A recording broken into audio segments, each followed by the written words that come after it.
Assalamualaikum warahmatullahi wabarakatuh.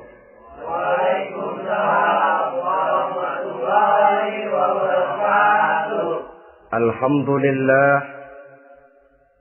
Alhamdulillahi anzala al-Qur'an hudan lin-nasi wa bayyinatin minal huda wal furqan.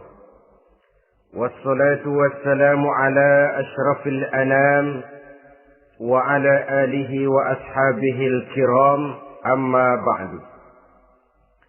Saudara-saudara kaum muslimin rahimakumullah. Setiap penganut agama di dunia ini mempunyai sesuatu kitab yang dianggapnya sebagai kitab suci. Orang Hindu punya kitab Weda. Orang Buddha punya kitab Tripitaka. Yahudi mempunyai Taurat. Nasrani mempunyai Injil. Penganut Konghucu punya kitab Tao Te Ching. Orang Majusi punya kitab Zen Avesta. Orang Kebatinan punya kitab Serat Centani, Hidayat Jati, Darmo Gandul, atau Gatoloco. Sementara kita umat Islam oleh Allah diberikan Al-Quranul Karim. Mengapa kita yakini Quran ini sebagai kitab suci? Pertama, ia bebas dari intervensi dan investasi manusiawi. Ia sepenuhnya, baik isi maupun redaksi, adalah produk dari Allah Subhanahu wa ta'ala. Kita yakini Quran kitab suci karena sampai hari ini belum ada seorang pun yang sanggup membuat seperti itu. Suatu kitab hanya dinamakan suci kalau dia bersih dari investasi dan intervensi manusia. Al-Quran ini sejak turunnya 14 abad yang lalu telah menantang. Wa in kuntum fi raibim mimma nazzalna ala abdina fa'tu bi suratin min misli. Apabila kamu ragu-ragu terhadap kebenaran Quran yang kami turunkan kepada hamba kami Muhammad, atau kamu menyangka Quran itu cuma bikinan Muhammad saja, cobalah kamu buat satu surah saja semacam Al-Quran. Apabila kamu tidak mampu melakukannya seorang diri, wada'u syuhada'akum, ajak seluruh teman-temanmu. Sejak tantangan ini turun 14 abad yang lalu, sampai hari ini, tidak seorang pun yang sanggup membuat satu surah saja semacam Al-Quranul Karim. Barangkali belum pernah ada yang coba-coba. Sudah. Di antaranya apa yang dilakukan oleh Musailamah Al-Kadzab. Dia mencoba membuat satu surah semacam Al-Quran yang kalimatnya sudah berbentuk bait-bait syair, tapi isinya jauh panggang daripada api. Yang kedua, kita yakini Quran sebagai kitab suci karena isi dan ajarannya sesuai dengan fitrah manusia. Suatu kitab dinamakan suci kalau ajarannya sejalan dengan fitrah manusia. Misalnya, manusia secara fitrah, kalau dia laki-laki, normal nafsu kepada perempuan. Itu fitrah. Perempuan suka kepada laki-laki. Itu fitrah. Kalau ada kitab suci, tapi melarang manusia untuk kawin, kesuciannya perlu diselidiki. Quran kitab suci sejalan dengan fitrah manusia, maka ia menganjurkan manusia yang mampu untuk melangsungkan perkawinan. Contoh lain, secara fitrah manusia perlu makan. Kalau ada kitab suci yang melarang manusia puasa saja siang malam terus menerus, itu kan sama juga nyuruh orang mati. Quran sesuai dengan fitrah manusia. Maka dalam Islam puasa wisol, puasa ngableng apa itu istilahnya, puasa nyambung, Dari pagi sampai sore, sampai malam, sampai pagi lagi puasa terus. Bukan saja tidak boleh, malah haram hukumnya. Kenapa? Itu bertentangan dengan fitrah manusia. Yang ketiga, kita yakini Quran sebagai kitab suci karena isinya tidak kontroversial. Isinya tidak saling bertentangan satu sama lain. Di ayat manapun, Quran mengajarkan Allah itu Esa. Satu kali dia berkata haram, dia akan tetap berkata haram. Isinya tidak kontroversial. Sebab kalau ada kitab suci, di satu pihak mengajarkan Tuhan Esa, di lain ayat mengajarkan Tuhan 3, di lain ayat lagi mengajarkan Tuhan 4, kitab kacau namanya. Bagaimana suatu kitab bernama suci kalau isinya kontroversial satu dengan lainnya? Dari 3 kriteria inilah kita yakini Quran sebagai kitab suci. Masalah yang akan kita bicarakan pada pertemuan kita kali ini, bagaimana sikap kita terhadap Al-Quranul Karim sebagai kitab suci. Berangkat dari sebuah hadis di mana Rasulullah Shallallahu Alaihi Wasallam pernah memberikan tawaran. Beliau bersabda, "Man ja'ala al-Qur'ana amamahu qadahu ilal jannah, wa man ja'ala al-Qur'ana khalfahu saqahu ilan nar." Siapa yang menjadikan Quran sebagai imam, maka Quran akan membimbing dia ke dalam surga. Tetapi siapa yang menjadikan Quran sebagai makmum, maka Quran akan mendorong dia ke dalam neraka. Pilihan terserah kita. Siapa yang menjadikan Quran sebagai imam, ditempatkannya Al-Quran di depan, dia ikuti petunjuk dan ajaran Al-Quran, maka Quran akan membimbing dia ke surga. Surga dunia, lebih-lebih lagi surga akhirat.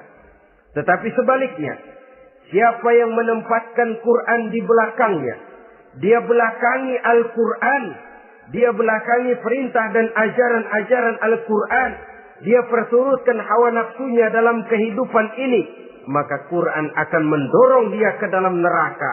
Ya, neraka dunia, lebih-lebih lagi neraka akhirat. Pilihan terserah kita. Saya mau tanya, kira-kira Quran dalam hidup kita jadi imam apa jadi makmum? Imam apa makmum? Kalau Quran jadi imam, artinya kita umat Islam jadi makmum. Resiko dan logika tentu. Makmum harus ngikuti imam. Imam takbir, makmum takbir. Imam ruku, makmum ruku. Imam sujud, makmum sujud. Imam tahiyat, makmum tahiyat. Itu namanya Quran jadi imam, kita jadi makmum. Artinya dalam terjemahannya pada kehidupan, kalau merah kata Quran, merah kita kata. Hijau kata Quran, hijau kita bilang. Ke barat kata Quran, ke barat kita pergi. Ke timur kata Quran, ke timur kita berangkat. Halal kata Quran, halal kata kita. Haram kata Quran, haram kita bilang.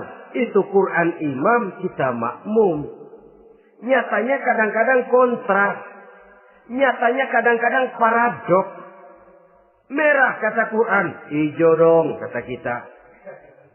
Halal kata Quran, remeng-remeng kata kita. Ke barat kata Quran, ke timur kita pergi. Dalam praktek kita mau jadi makmum, Quran kita suruh jadi imam. Kita sesuaikan Quran dengan selera kita. Mana-mana ayat yang menguntungkan, mana ayat yang sesuai dengan mau kita, itu yang kita baca kuat-kuat. Itu yang kita canangkan ke tengah masyarakat ramai. Tapi manakala Quran itu bertentangan dengan nafsu kita, bertentangan dengan gaya dan kepribadian kita, kita umpetin itu Quran. Kalau kita cuma umpetin lumayan, kadang-kadang kita tuduh Quran ketinggalan zaman. Kita anggap Quran tidak relevan lagi dengan situasi dan kondisi. Kalau sudah begitu, sudah menyeberang terlalu jauh namanya. Saudara-saudara kaum muslimin rahimakumullah. Inilah makna hadis Nabi yang diriwayatkan dari Imam Ali bin Abi Thalib, bersabda Rasul, "Man qara'al Qur'ana fastazharahu fa ahalla halalahu wa harrama haramahu adkhalahul jannah." Barang siapa yang membaca Al-Quran lalu memperhatikannya, kemudian menghalalkan yang halal dan mengharamkan yang haram, maka Allah akan memasukkan orang itu ke dalam surga. Ya surga dunia, ya surga akhirat.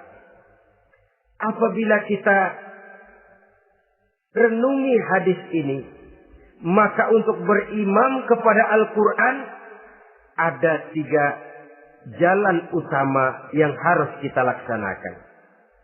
Pertama, dari kalimat man qara'al Qur'an, barang siapa yang membaca Al-Quran.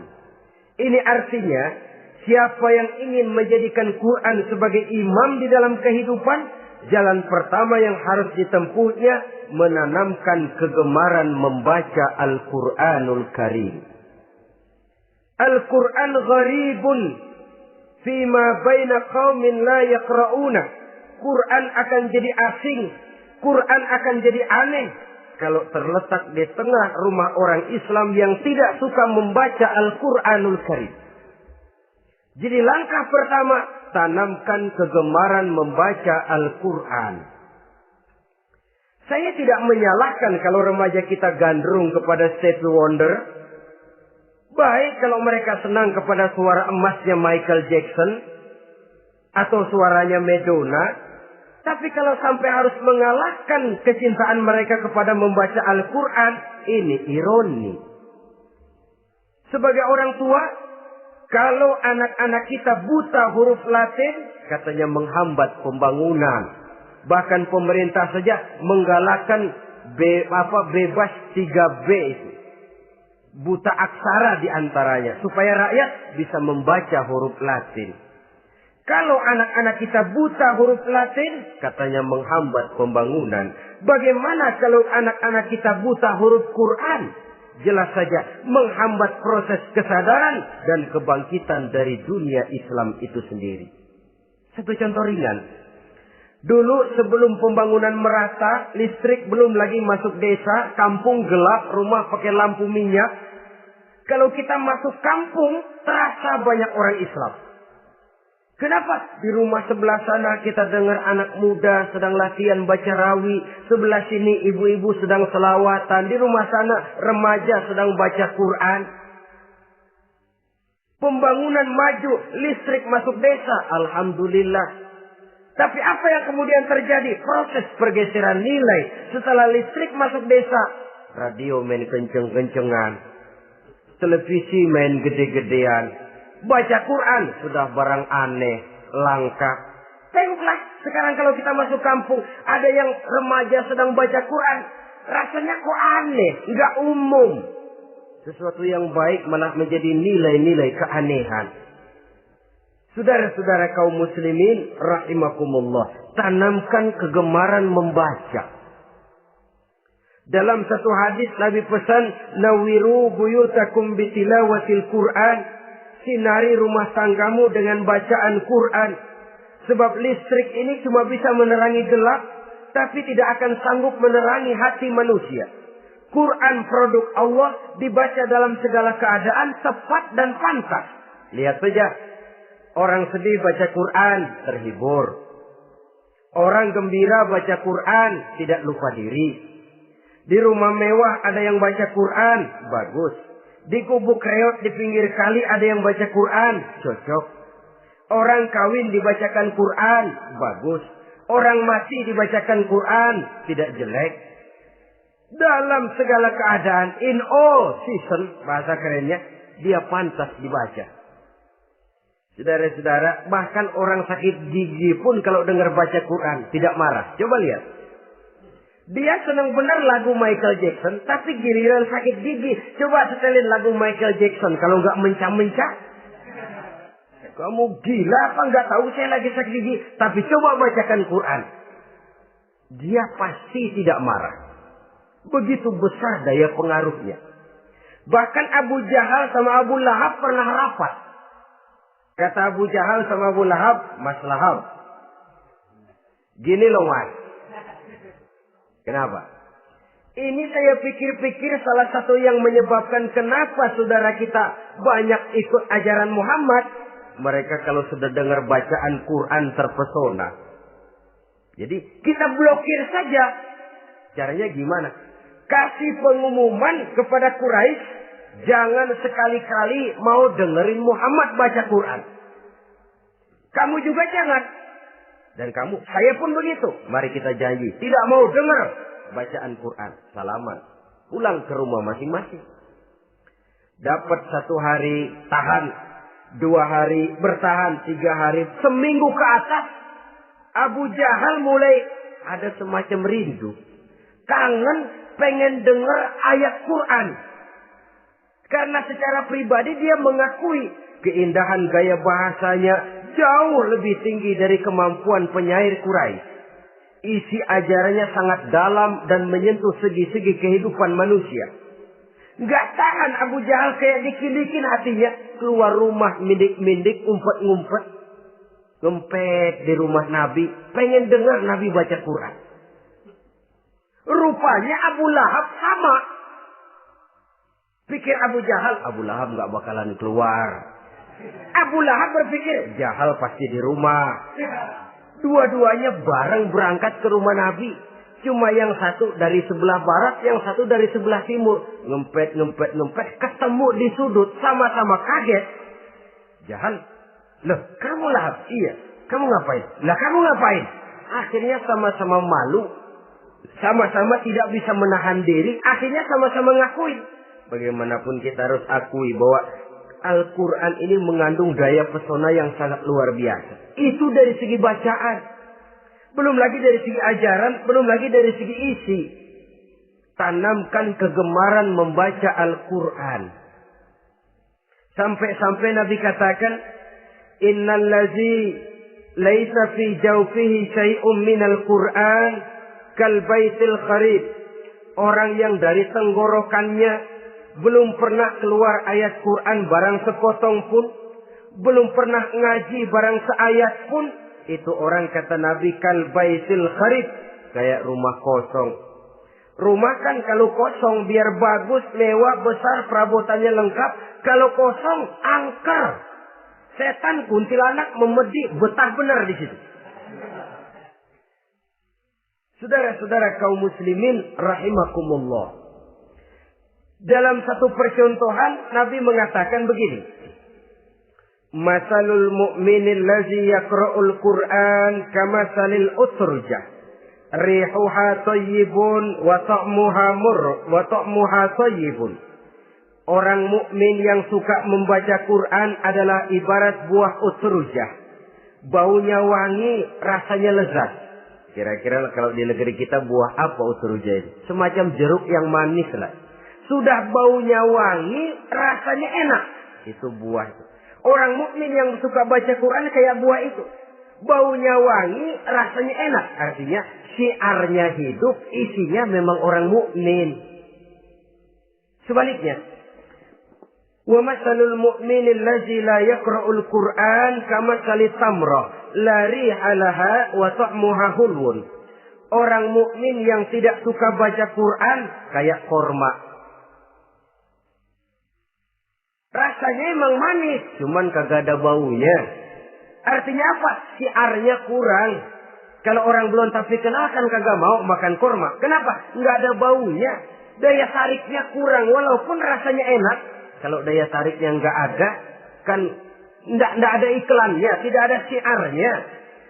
Itu orang mukmin yang tidak suka membaca Quran. Ibarat buah, nggak ada baunya, walaupun rasanya enak. Orang kurang tergerak, kurang syiar, kurang daya tarik. Sebaliknya, wa masalul munafiq allazi yaqra'ul Qur'an kamasalir raihanah. Rihuha thayyibun wa ta'muha murrun. Orang munafik yang suka baca Quran seperti buah raihanah. Apa itu? Baunya wangi, rasanya pahit. Orang munafik baca Quran kayak buah itu.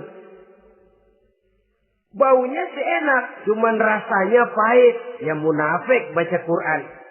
Syiarnya sih lumayan, daya tariknya hebat, isinya munafik. Nah, paling jelek orang munafik yang nggak suka baca Quran. Wa masalul munafiqil ladzi la yaqra'ul Qur'an kamasalil hanzalah.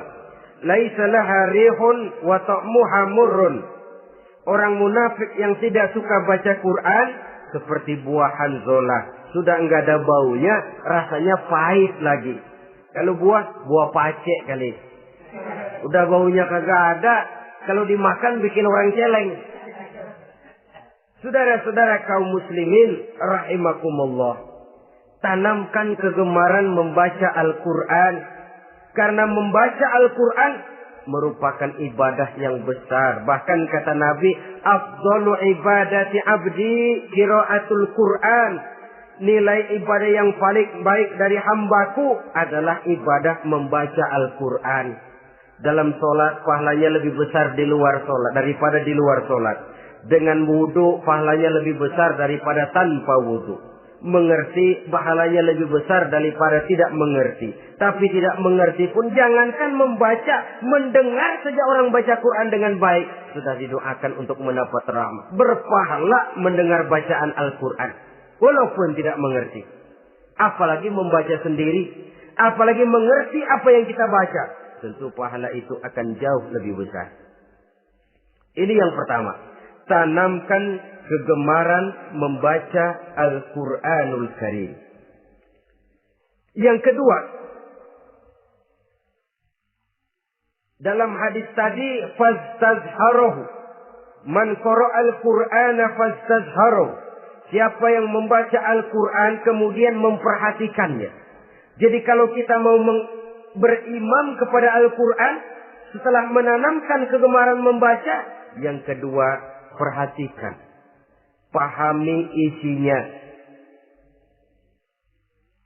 Jangan seperti monyet pakai mahkota, ketawa girang, cengengesan, tapi dia tidak tahu arti kebesaran mahkota yang disandangnya. Bangga dengan Al-Quran, tapi apa kandungannya kita tidak mengerti. Untuk memahami Al-Quran ini, caranya bagaimana? Tentu mudah saja. Seperti contoh, kalau kita ingin mengerti caranya bikin tahu, jangan bertanya kepada montir mobil. Montir mobil ahli betul urusan mesin. Tapi kalau urusan tahu, tanya dong tukang tahu. Untuk mengerti rahasia dan seluk-beluk Al-Quran, kita harus bertanya kepada orang yang memahami seluk-beluk Al-Quran. Para ulama, para kiai, para ustadz, yang kita tahu kualitas keilmuannya, kita yakini loyalitas dan integritasnya kepada Islam ini. Kenapa? Ayat-ayat Quran itu elastis. Dia dibawa kemana saja mau. Ditafsirkan menurut kemauan orang bisa. Paling celaka kalau yang belajar tidak punya dasar, yang mengajar punya maksud lain. Sesat dan menyesatkan. Yang ngajar punya nafsu ambisi. Yang belajar tikus budek. Yang memang tidak punya dasar apa-apa. Sekali belajar langsung tafsir. Cara wudhu yang baik saja belum ngerti. Cara rukuk dan sujud yang baik saja belum bisa. Yang membatalkan sholat apa ndak bisa, ndak ngerti. Sekali langsung. Enggak, supaya kita langsung saja belajar langsung Al-Quranul Karim. Tidak jelek. Cuma akan lebih baik kalau sebelumnya ada unsur penunjang dari nilai-nilai keilmuan dalam Islam ini. Disinilah perlunya menghidupkan majelis-majelis taklim. Sebab kalau Al-Quran hanya dipahami dan dikutak-kutik menurut maunya rasio saja, kekuatan rasio terbatas. Saya akan khawatir nantinya akan timbul pendapat-pendapat di mana Al-Quran disesuaikan dengan otak. Bukan otak ngikuti Quran, tapi Quran disuruh ngikuti otak. Contoh yang dekat saja. Kalau saudara ngukur kayu pakai meteran, itu kira-kira meteran ikut kayu, apa kayu ikut meteran? Ayo, kira-kira kayu ikut meteran, apa meteran ikut kayu? Meteran ikut kayu. Bagus. Kalau meteran ikut kayu, artinya nggak ada meteran benar di dunia ini. Kayunya kependekan, meterannya dipotong. Kan begitu loh. Meteran ikut kayu namanya. Bukan meteran ikut kayu, tapi kayu yang harus ikut meteran. Otak harus ikut wahyu. Jangan wahyu disuruh ikut otak. Manusia ikut Quran, jangan Quran disuruh ikut manusia. Dan kaum orientalis, ya, orang barat di luar Islam yang mendalami, mempelajari Islam dengan tujuan mencari kelemahan Islam untuk menghantam umat Islam. Itu sengaja mencari ayat-ayat yang mereka kumpulkan untuk menghantam umat Islam. Supaya mereka meragukan Qur'annya untuk kemudian pada suatu saat meninggalkan Qur'an sama sekali. Timbullah pendapat ada ayat Quran yang sudah tidak sesuai lagi katanya dengan situasi dan kondisi. Seolah-olah otak manusia sudah jauh lebih pintar daripada Al-Quranul Karim. Saudara-saudara kaum muslimin rahimakumullah. Inilah yang kita berlindung dari Allah. Sebab secara demikian dengan kata lain kita secara tidak sadar sudah mengurangi kemahamutlakan dan kesempurnaan dari Allah Subhanahu wa ta'ala. Untuk memahami Al-Quran, maka kita harus bertanya kepada ahlinya. Mengaji, menghidupkan majelis-majelis taklim. Jangan sampai Al-Quran menjadi awam di tengah masyarakat Islam sendiri. Ini jalan yang kedua, memahami isinya. Sehingga dengan demikian, manakala Al-Quran dibacakan orang, pemikiran kita tidak lagi terpusat kepada kemerduan suara orang yang membaca, tapi tertuju kepada isi yang dikandungnya.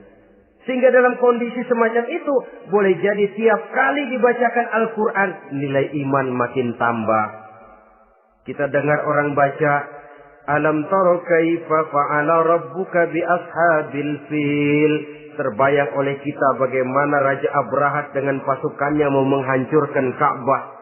Bagi Allah cukup menurunkan burung ababil, hancur lebur Abrahat, raja besar dengan seluruh pasukan gajahnya, berantakan dibuatnya cuma dengan burung ababil. Allah Maha Besar, Allah Maha Kuasa. Tambah iman. Kalau tidak, ya seperti yang banyak terjadi. Quran menceritakan azab, kita malah kesenangan. Walakum azabun alim. Kamu akan mendapat azab yang pedih. Kita teriak di pojokan, toyib, toyib. Allah, alhamdulillah. Digambarkan azab malah baik-baik. Bahwa kita suka, kita gemar kepada bacaan Quran dengan suara yang merdu, alhamdulillah. Akan lebih baik lagi kalau kita mengerti apa yang dibacanya. Sebab perintah membaca tersirat makna perintah untuk memahami. Perintah memahami tersirat makna untuk mengamalkan. Dengan kata lain, kita hanya bisa mengamalkan Quran dengan baik kalau kita mengerti isinya. Kita hanya bisa mengerti isinya kalau kita rajin membacanya. Baik membaca yang tersirat, baik membaca yang tersurat dengan petunjuk para alim ulama, para kiai, dan orang-orang yang ahli di bidang itu. Saudara-saudara kaum muslimin rahimakumullah. Inilah jalan kedua. Upayakan memahami isinya. Hidupkan kajian-kajian agama. Hidupkan majelis-majelis taklim. Jangan sampai Al-Quran asing di hati kita sendiri. Jangan sampai kita awam terhadap makna kandungan dan ajaran Al-Quran. Sementara kita yakini bahwa dialah yang akan bisa membimbing kita menuju kebahagiaan sejak dari dunia sampai ke akhirat nanti. Jalan ketiga untuk berimam kepada Al-Quran. Setelah menanamkan kegemaran membaca, lalu berupaya memahami isinya. Yang ketiga adalah mengamalkannya dalam kehidupan sesuai dengan kemampuan yang kita miliki. Quran tidak akan membawa berkah Kalau ajaran yang terkandung di dalamnya kita baca, tapi kemudian kita injak-injak dalam praktek kehidupan. Quran mengatakan riba haram, tapi praktek kita dalam hidup malah senang betul kepada riba.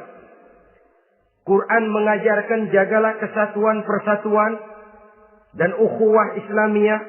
Praktek yang kita lakukan malah centang perenang, malah saling bertolak belakang, malah kadang menjegal kawan seiring, menggunting dalam lipatan, ramai kita dengan kita. Lalu kelemahan pun menjadi kenyataan di mana-mana.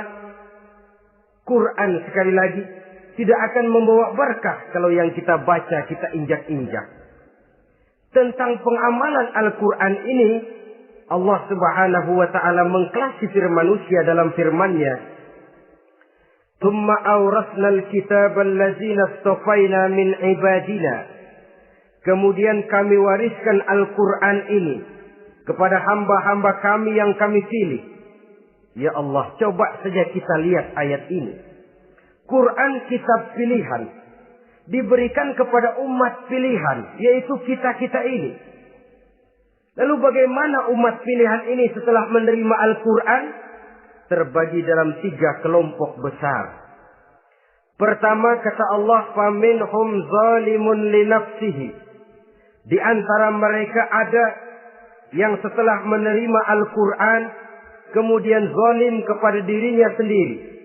Artinya, hanya mulutnya saja yang menerima Al-Quran, tapi perbuatannya menginjak-injak Al-Quran. Orang semacam ini tidak zalim kepada Allah, tidak zalim kepada Rasulullah, tetapi orang semacam ini zalim kepada dirinya sendiri. Dia terima Quran dengan mulutnya, tapi dia injak-injak Quran dengan perbuatannya. Na'udzubillah summa na'udzubillah.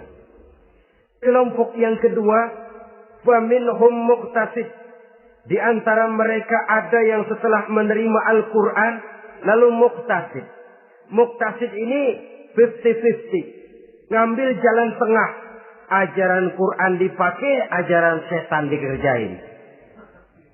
Artinya juga perintah Quran oke, larangan Quran ho-oh. Saudara-saudara, malaikat bingung bagaimana monternya nih anak ini. Perintah Quran dikerjain, larangan Quran juga dikerjain. Ini muqtasid. Nah, yang ideal adalah golongan yang ketiga kata Allah, wa minhum sabiqun bil khairati biiznillah. Di antara mereka ada lagi yang setelah menerima Al-Quran lalu berlomba-lomba melaksanakannya, berlomba-lomba mengamalkan kebaikan, dan itu hanya bisa terjadi biiznillah, dengan izin dari Allah. Hidayah, saudara-saudara. Berapa banyak orang yang mengerti Quran, tapi hidupnya jauh dari cahaya Quran. Berapa banyak orang yang ahli Quran, tapi cahaya Quran tidak menerangi kehidupannya. Berapa banyak orang yang ahli hukum, tapi bikin bingung masyarakat dengan fatwanya. Saudara-saudara kaum muslimin, kenapa bisa terjadi? Itu tidak ada hidayah, tidak biiznillah, tidak ada izin dari Allah. Maka bisa membaca Quran, alhamdulillah. Bisa memahaminya, kita bersyukur kehadirat Allah. Lebih penting dari itu, kita mohon hidayah agar bisa mengamalkannya sesuai dengan kemampuan kita. Saudara-saudara kaum muslimin rahimakumullah. Mana yang lebih banyak di zaman kita sekarang ini? Kita bisa analisa. Ada yang menerima Quran hanya dengan mulutnya saja. Kalau ditanya, Tuhanmu siapa? Allah. Kiblatmu mana? Ka'bah. Saudaramu siapa? Umat Islam. Kitab sucimu apa? Quran. Kamu bisa baca? Enggak. Ya, kalau cuma enggak bisa baca, barangkali kadang-kadang Quran saja pun tidak punya. Ini yang ironi, ini yang menyedihkan.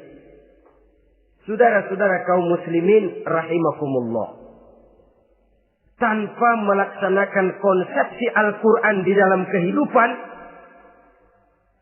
maka kesenangan kita membacanya, pengertian kita tentang Al-Quran barangkali tidak akan bisa berbuat terlalu banyak di dalam kehidupan.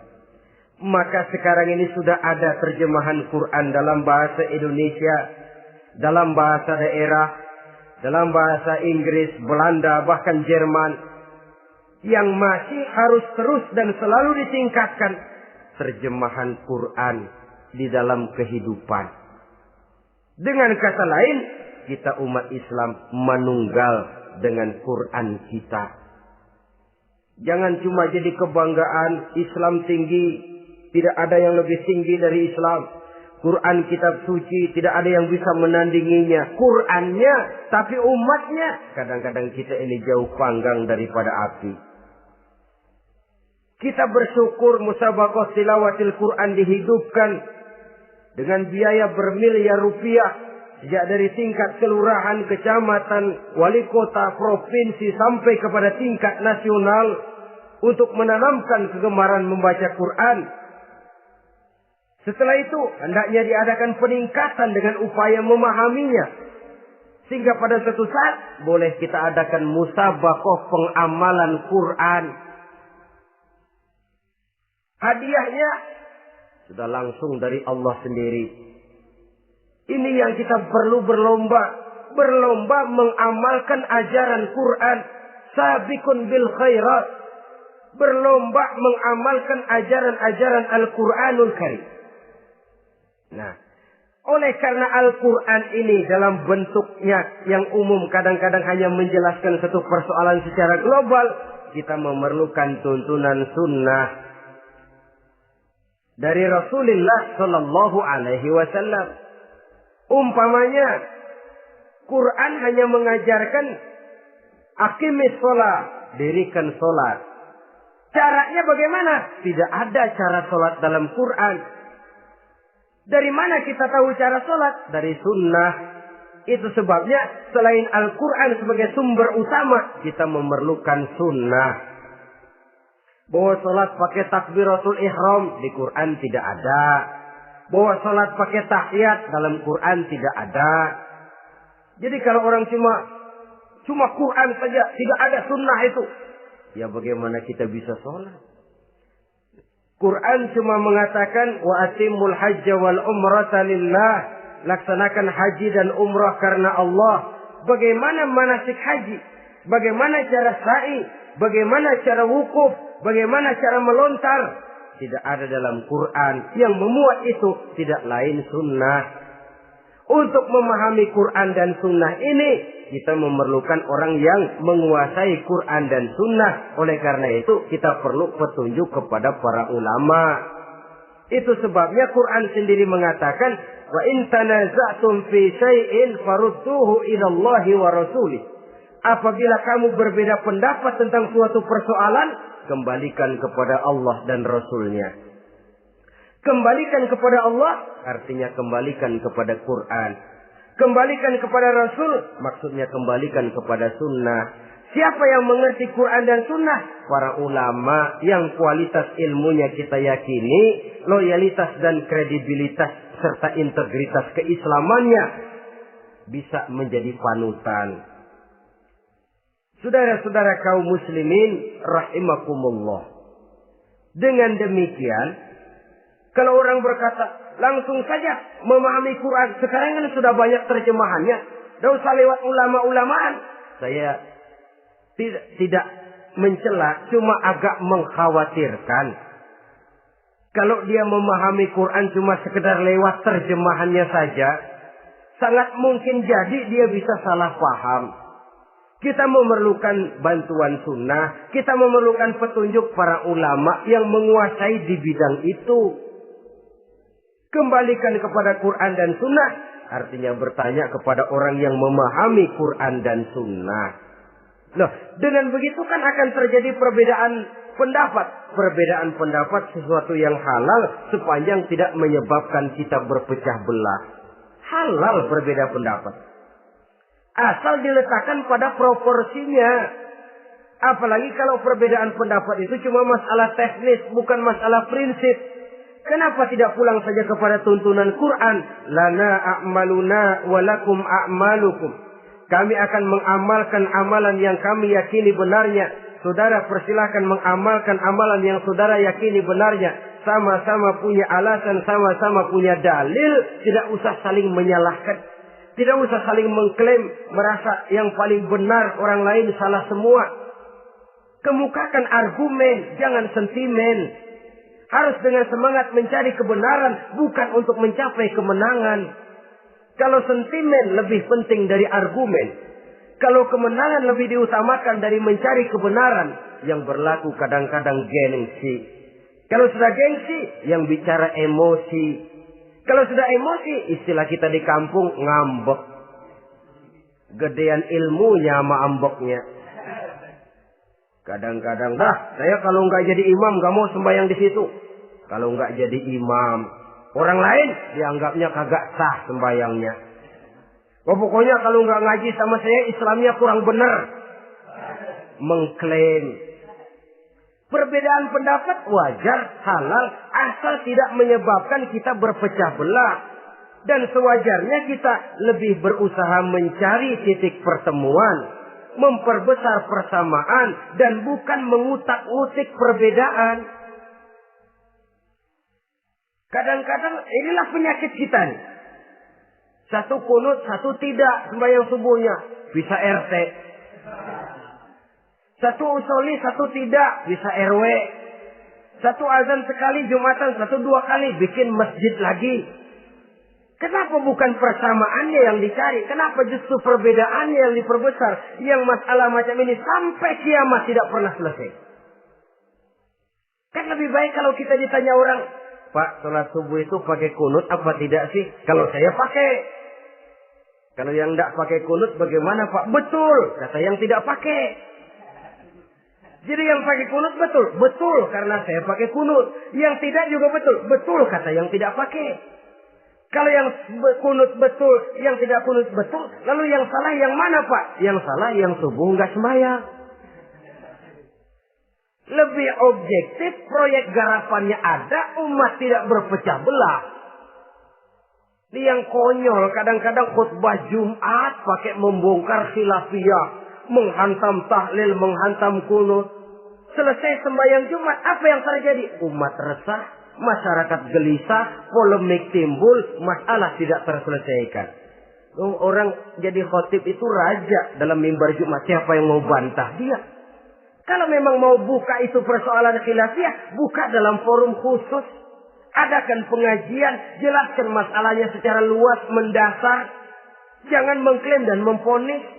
Berikan kebebasan kepada umat untuk menilai masalahnya selesai. Yang tidak puas bisa bertanya. Saudara-saudara, sudah lewat masanya kita meributkan soal itu. Sudah datang waktunya di mana kita lebih mementingkan dan membicarakan masalah-masalah yang lebih mendesak dihadapi oleh umat. Kemiskinan misalnya. Kebodohan misalnya. Keterbelakangan umpamanya.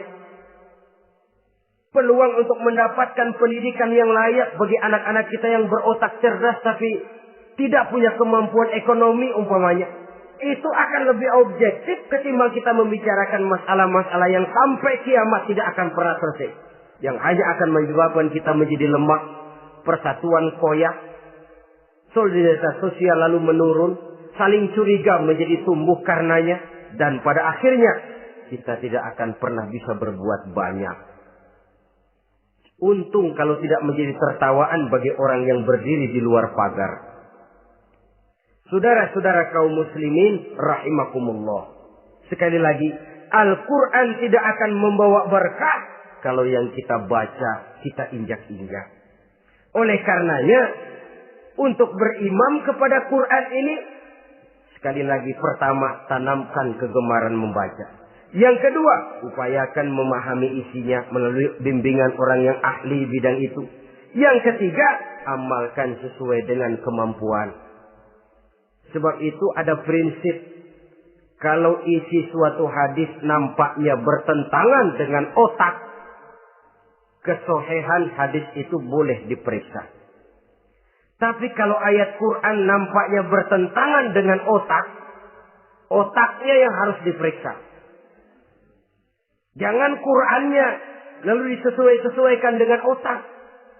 Sebab kalau kita sudah berani berteori, ada ayat Quran yang tidak sesuai dengan keadaan. Ayat yang mana? Yang ini. Tahun depan tambah lagi. Tahun depan tambah lagi. Makin lama makin habis Al-Quran itu. Yang perlu diperbarui cara kita memahami Quran. Bukan dengan mengemukakan teori ayat Quran kehilangan relevansi. Cara kita memahami barangkali yang kurang relevan. Dalam situasi, dalam konteksnya dengan situasi dan kondisi. Jangan lupa, Al-Quran ini kan untuk semua umur. Dia bisa dipahami secara filosofis. Dia bisa dipahami dengan kacamata orang awam. Tingkat kemampuan berpikir orang tidak semuanya sama. Kalau semua orang kita mau ajak berfilsafat, merenung dalam-dalam, menerawang tinggi-tinggi, ialah buat mereka yang terjangkau oleh perguruan tinggi. Tapi buat saudara-saudara kita, pedagang-pedagang kecil, petani di desa-desa terpencil, remaja-remaja yang jauh dari sentuhan teknologi canggih, sanggupkah mereka berpikir filosofis? Sementara mereka merupakan bagian terbesar dari kondisi umat ini. Saudara-saudara kaum muslimin, oleh karenanya ditentang membaca, memahami dan mengamalkan, Rasulullah Sallallahu Alaihi Wasallam pernah memberikan sugesti. Beliau bersabda, "In aradtum aisas su'ada," apabila kamu menginginkan kehidupan yang bahagia, hidup seperti hidupnya orang-orang yang bahagia, dan tentu ini keinginan kita semua. Wa mautas syuhada, dan menginginkan mati sebagai matinya para syuhada, para pahlawan pembela agama, orang yang mati syahid. Wah, ini sudah tidak duanya ini.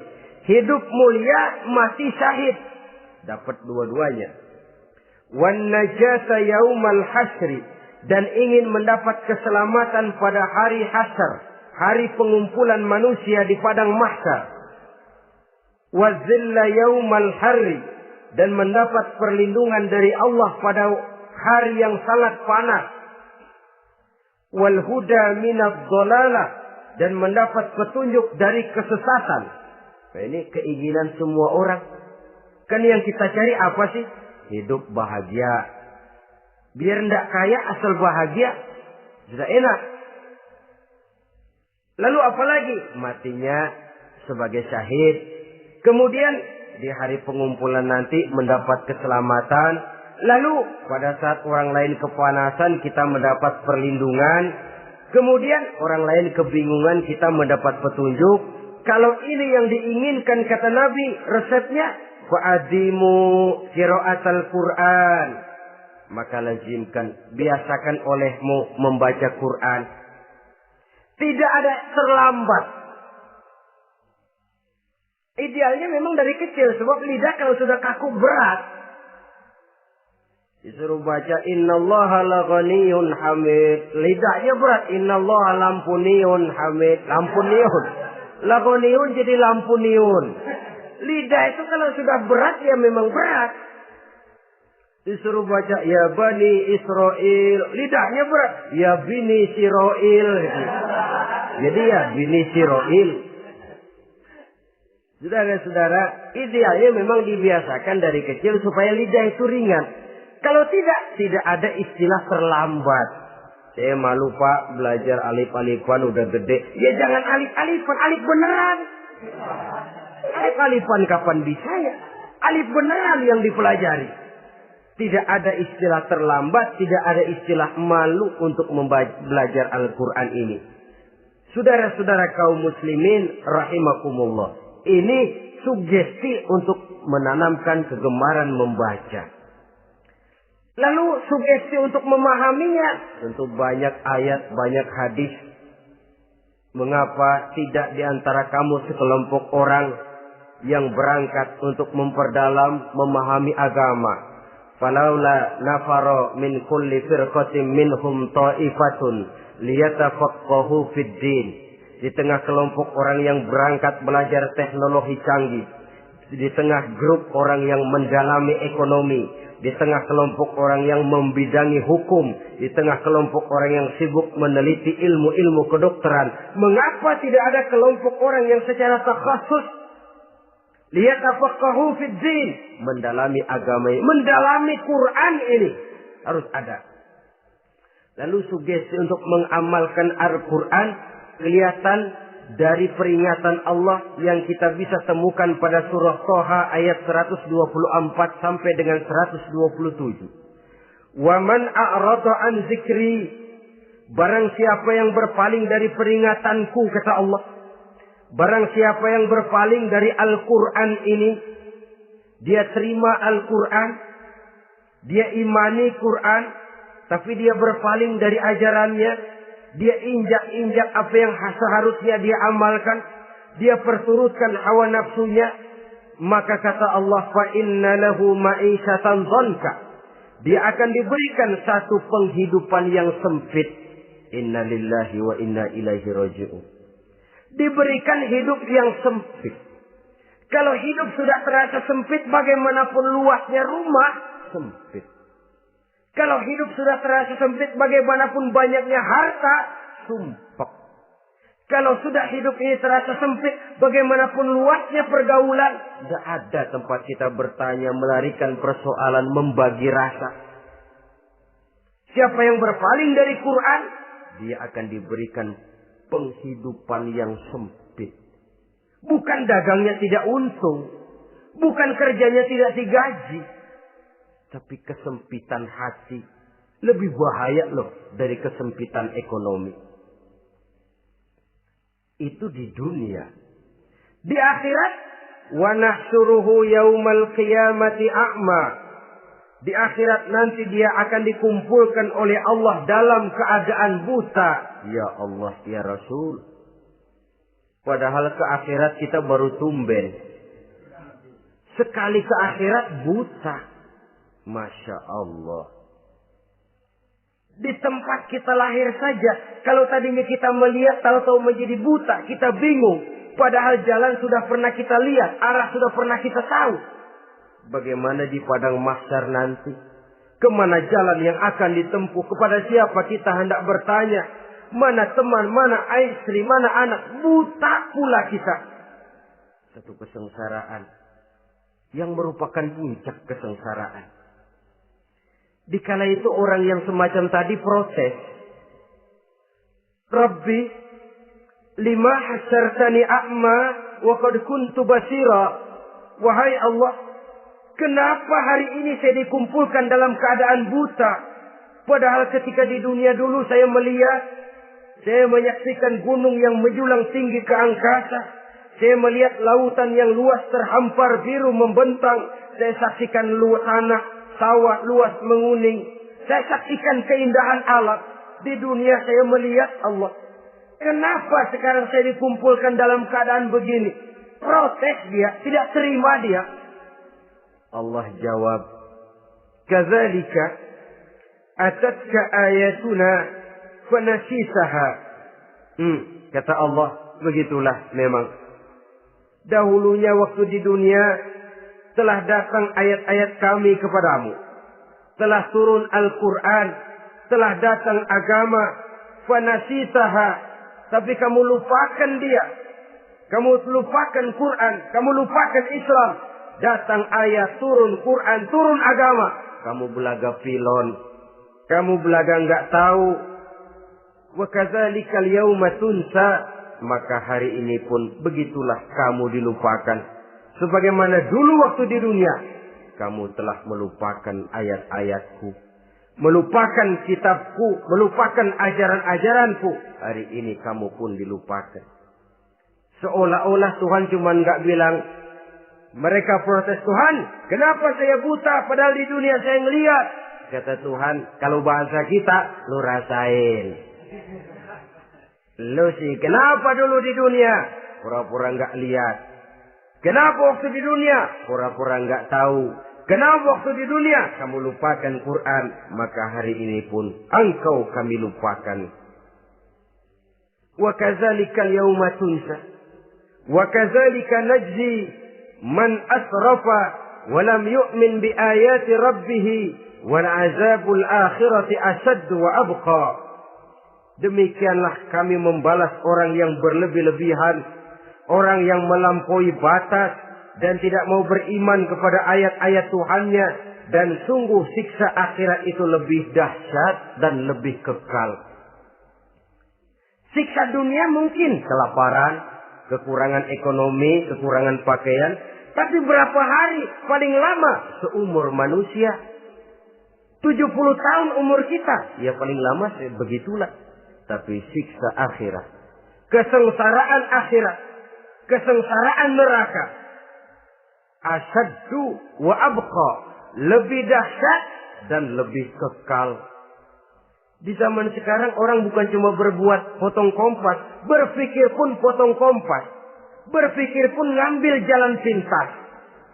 Dia lebih memilih kesenangan yang sedikit dengan mengorbankan kesenangan yang abadi. Dia mengejar surga yang sebentar dengan menghancurkan surga yang kekal. Dicarinya surga dunia, hidup cukup, rumah bagus, makan bagus, pakaian bagus, istri bagus, dengan menghalalkan segala macam cara, berpaling daripada kehidupan agama, lalu menginjak-injak Al-Quranul Karim. Kita berlindung kepada Allah, jangan sampai dimasukkan dalam kelompok yang di akhirat nanti dibangkitkan dalam keadaan buta. Na'udzubillah summa na'udzubillah. Di sini kita terkesan dengan apa yang dikatakan Sayyid Muhammad Abduh. Al-Islam mahjubun bil muslimin. Kebesaran Islam kadang-kadang tertutup oleh tingkah laku umat Islam sendiri. Keluhuran dan kesempurnaan Al-Quran tertutup oleh kebodohan umat Islam. Sedangkan untuk mengungkapkan rahasia Al-Quran ini diperlukan keahlian yang kompleks. Saudara yang di Fakultas Teknik belajar teknologi, ungkap buka rahasia Quran di bidang teknologi. Saudara yang di bidang kedokteran, ungkap buka rahasia Al-Quran di bidang kedokteran. Saudara yang ahli geologi, pelajari struktur kulit bumi dengan mengungkap rahasia Al-Quran.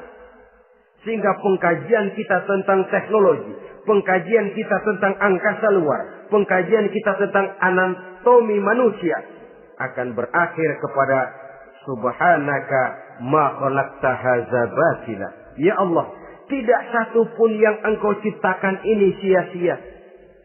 Perut bumi mengandung minyak, timah, kekayaan yang berharga untuk manusia. Mempelajari angkasa luar bisa memahami musim dan menyelamatkan manusia. Mempelajari rimba belantara, teknologi canggih, akhirnya akan memperkuat nilai-nilai iman. Menerjemahkan ajaran Quran lewat disiplin ilmu yang kita kuasai masing-masing, untuk kemudian bekerja sama bahu-membahu dalam rangka mengimani Al-Quran, mengamalkan Al-Quran, dan mengawal keluhuran Al-Quranul Karim yang atas dasar tuntunannya kita hidup, untuknya kita berjuang, dan dalam bimbingannya kita ingin kembali menghadap Allah Subhanahu wa Ta'ala.